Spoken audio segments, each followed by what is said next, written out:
Halo teman-teman, dimanapun kalian berada. Namaku Ubi Madu. Bukan, Abi Mansur. Bukan, tunggu sebentar. Coba ku pikir dulu dan mengingat namaku yang sebenarnya. Oh, Abimanyu ya? Ya, begitulah mama dan papa memanggilku. Aku bukan siapa-siapa. Hidupku baru dimulai. Bahkan umurku baru setahun. Mamaku adalah wanita yang cantik. Umurnya 40-an tengah sekarang. Umur yang cukup untuk melahirkan lansia seperti aku. Papa aku orang yang ramah dan baik hati. Dia senang mendengar celotehanku dengan senyuman di wajahnya yang berjenggot. Aku pernah melihat foto mereka saat masih muda, sebelum aku lahir. Dan dulu papa botak. Tapi sekarang rambutnya begitu tebal sampai tangan mama sering tersangkut. Mereka selalu bilang aku akan menjadi anak yang baik saat sudah muda. Aku sayang orang tuaku. Oke, aku capek. Aku belum bobo cantik hari ini. Abi Maman pamit. Halo lagi, sudah lama aku tidak merekam di sini. Umurku sekarang 10 tahun dan ini masa hidup yang seru, kata orang. Aku bersekolah dan punya banyak teman di sana. Aku suka sekali belajar dan saat istirahat kami main remi. Matematika dan sastra adalah pelajaran favoritku. Aku harus benar-benar memutar otak untuk memahami angka-angka dan memahami buku-bukunya. Aku juga sering membaca. Jadi, aku selalu juara kelas. Tapi, aku benci penjaskes. Persendianku seolah berteriak, "Jangan siksa aku!" saat aku mengambil nilai atletik. Tapi, Billy jago. Dia bilang dia akan menjadi atlet saat sudah muda. Menilai dari fisiknya, aku yakin dia bisa. Oke, bel sudah berbunyi. Saatnya aku kembali belajar. Abimanyu, pamit. Sekarang umurku 20 tahun dan kehidupanku makin seru. Aku baru saja lulus kuliah setelah hampir 5 tahun belajar di sini, masa yang lumayan berat. Aku sekarang resmi bergelar sarjana sains dan berencana untuk menjadi dokter.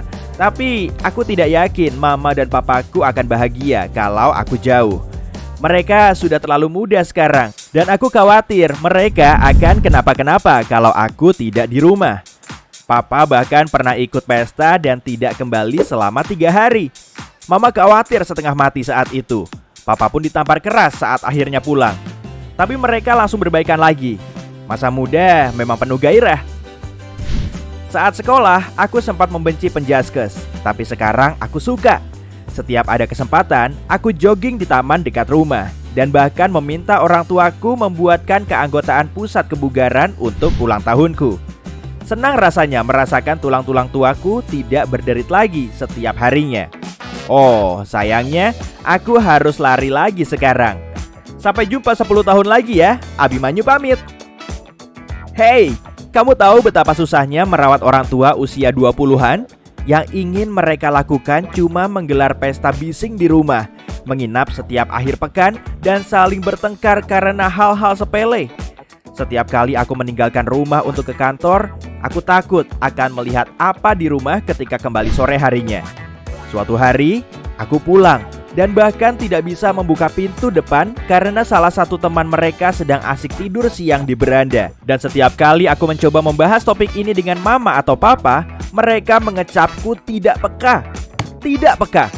Orang tuaku bilang, mereka sudah membesarkanku sebagai pria yang baik, sehingga mereka layak menikmati masa muda mereka setelah bertahun-tahun bekerja keras. Oke, aku mengalah. Satu-satunya orang yang mengerti aku hanya Veronica. Sekarang, aku menjadi insinyur sipil dan kami bertemu di sebuah lokasi konstruksi. Dia sedikit lebih muda dariku, tapi tidak apa-apa. Dia juga harus merawat orang tuanya yang suasana hatinya tidak jelas. Dia menduga orang tuanya ikut menjadi anggota band gotik atau semacamnya. Dan dia selalu dikritik karena salah langkah dengan mengambil pekerjaan biasa sebagai pengawas konstruksi. Saat mulai berkencan, kami memutuskan untuk memberi orang tua kami ruang. Jadi, kami sering pergi liburan panjang bersama sementara mereka menghancurkan rumah kami. Oh, Vero datang. Oke, aku pergi dulu. Abimanyu pamit. Hey, ingat aku? 10 tahun terakhir ini indah sekali. Veronica dan aku menikah. Dan sekarang kami merawat orang tua kami bersama. Dan itu luar biasa.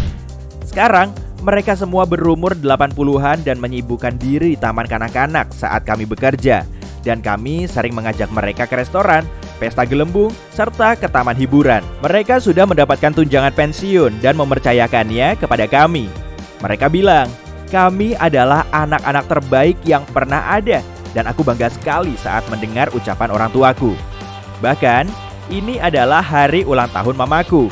Jadi, mama dan papa mengundang semua teman mereka dari taman kanak-kanak dan dari kantornya dulu. Salah satu tamu favoritku adalah Jenny. Dia agak usil. Dia mengageti aku dan Veronica dengan bersembunyi di bawah meja saat kami sedang memasak makan malam. Lalu melompat ke arah kami dari sana. Kalau Veronica, dia menyukai Doni.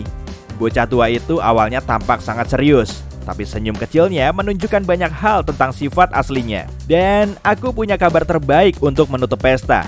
Tahun lalu, lansia kami lahir. Apa kamu terkejut? Kami menamainya Amalia, seperti nama neneknya. Hey, Lia, sawat teman-teman papa. Dia pemalu. Dia menghabiskan waktu seharian dengan duduk di kursi goyang sambil merajut. Dia belum bisa berjalan sendiri. Jadi, kami mendorongnya ke sekitar rumah memakai kursi roda. Dia menyukainya, selalu tertawa lebar menunjukkan gigi ompongnya. Haha, Amalia sekarang mengejar Doni di halaman belakang sambil membawa sapu. Mungkin Doni mencuri sepotong kue ulang tahun dari dapur. Aku harus membantunya dulu. Sampai jumpa. Abimanyu pamit. Hey, kami sudah tanpa orang tua selama 3 tahun sekarang. Tahun lalu sepertinya yang terberat. Aku tidak pernah mengira bayi butuh banyak sekali popok. Aku juga kesulitan mencegah mereka jatuh saat mereka merangkak kemana-mana. Tapi untungnya Lia banyak membantu kami. Umurnya baru 7 tahun dan baru mulai masuk sekolah. Tapi dia suka menggendong dan mengantar kakek dan neneknya tidur. Kami menunjukkan foto-foto orang tuaku saat mereka masih lansia kepada Lia. Umurnya kira-kira sama saat ini. Tentu saja, dia tidak mengenali wajah orang tuaku, sebab mereka sangat tua dan beruban. Sementara itu, Veronica dan aku hampir memasuki masa pensiun, dan kami sangat menantikannya. Umurku 51 tahun, dan dia 54 tahun. Artinya, kami sedang memasuki usia emas. Kami memutuskan untuk membiarkan Lia hidup sendiri saat dia sudah lumayan muda dan menghabiskan masa mudanya mengunjungi rumah liburan di mana-mana. Aku ingin dia membeli yang di pegunungan, sebab akhir-akhir ini kami sering mendaki gunung bersama. Dan aku bisa membayangkan Veronica tinggal bersamaku di pegunungan. Jadi, aku akan mengabarimu lagi dalam 1 dekade. Abimanyu pamit. Halo, Abi di sini. Yap, aku sudah melupakan nama yang membosankan itu. Jadi mulai sekarang panggil aku Abi. Memasuki usia 60-an bukanlah hal yang mudah. Nika selalu marah tentang banyak hal dan sepertinya dia cemburu kepadaku karena akrab dengan Lana. Tapi dia juga terus menceritakan ini itu tentang Dani, seolah-olah cuma ada Dani di pikirannya. Kami sering bertengkar soal itu, dan aku bahkan sempat menghabiskan sebagian besar uang pensiunku untuk tinggal di apartemen sewaan selama 2 minggu. Saat aku kembali, kami saling berjanji untuk tidak pernah bicara dengan Lana atau Dani lagi. Lia tampaknya terlalu sering pusing mengurus kami. Dia merepotkan sekali. Apa susahnya membiarkan pasangan suami istri menikmati masa-masa pensiunnya? Dia menelepon kami setiap malam dan mengancam akan datang ke tempat kami jika kami bertingkah. Aku bingung. Sejak kapan gadis tua kami bersikap dewasa begini? Oh, aku baru ingat. William bilang Flying Fox di puncak gunung kami sudah siap. Kami mau pergi ke outbound terbaik dalam hidup kami. Abi pamit. Cara pakai empeng gimana sih? Oh iya. Hey, ini Abi. Abimanyu. Umurku 72 tahun hari ini. Kamu ingat kan? Lia bilang, aku harus melekam sesuatu buat memperingati tanggal ini. Aku nggak tahu harus ngomong apa, tapi aku udah pengen makan kue. Iya, kueku di mana? Halo teman-teman, ini aku, Faisal. Kakekku, Abimanyu, meninggalkan alat ini sebagai warisan cucunya yang sepertinya adalah aku. Umurnya sekarang 84 tahun dan lebih sering tidur di kasur kecilnya. Tapi mama menceritakan banyak hal tentang kakek dan nenek. Sepertinya aku akan mengikuti tradisinya dan meneruskan warisannya. Ups, si kecil Abi buang air kecil lagi. Aku permisi dulu. Faisal pamit.